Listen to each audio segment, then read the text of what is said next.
మనం చేసే ప్రార్థనలో బలి విడ్డూరంగా ఉంటాయి. ప్రతిరోజు పాపం చేస్తాం. పాపం చేసే ప్రతిసారి క్షమించని ప్రార్థన చేస్తాం. చూడకూడని చూస్తూ, వినకూడని వింటూ, మాట్లాడకూడని మాట్లాడుతూ, చేయకూడని పనులు చేస్తూ, వెళ్ళకూడని స్థలాలకు వెళుతూ, కలవడని వ్యక్తులతో కలుస్తూ, నా ప్రాణమా తినుము త్రాగుము సుఖించమంటే ఇష్టానుసారంగా జీవిస్తాం. ఆదివారం రాగానే దేవుని సన్నిధికి వచ్చేసి, దేవా నన్ను క్షమించయ్యా పాపని ప్రార్థన చేస్తాం. ఆయన క్షమించేస్తాడు. మరలా పాపం చేస్తాం. పాపం చేసిన ప్రతిసారి ఇదే ఆఖరిసారి అయ్యా, ఇంకెప్పుడు చేయనయ్యా అంటాం. అంటున్న ప్రతిసారి అదే ఆఖరి అనుకుంటాం, కానీ మరలా అదే పాపం చేస్తూ ఉంటాం. ఆయన నిన్న నేడు రేపు ఏకరీతిగా దేవుడు. నిన్నేం జరిగింది, ఈరోజు ఏం జరుగుతుందో, రేపేం జరగబోతుందో, భవిష్యత్ వర్తమానాలన్నీ తెలిసిన దేవుడు కదా. నువ్వు మరలా పాపం చేస్తామని తెలుసు కూడా ఎందుకు క్షమిస్తాడు? ఆయన పిచ్చివాడా? నిజమే, ఆయన పిచ్చివాడే.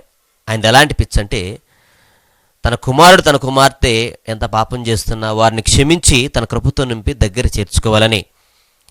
కాబట్టే ఆయన ప్రేమలో సహనం ఉన్నది, ఓర్పు ఉన్నది, అవకాశం ఉన్నది.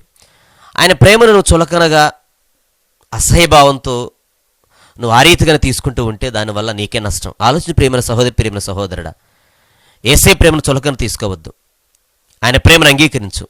ఒక్కసారి హృదయంలోకి ఆయన చేర్చుకో. ఇంకెన్నడూ పాపం చేయ మాకు. పదే అడిగి మరలా అదే పాపం చేస్తూ బురదగుంటలో పడిన పందిలాగా మనం జీవించామనుకోండి, ఏదో ఒకనాడు ఆయన ఉగ్రతకు మనం గురి కావాల్సిందే. జాగ్రత్త, జీవితాన్ని కాపాడు.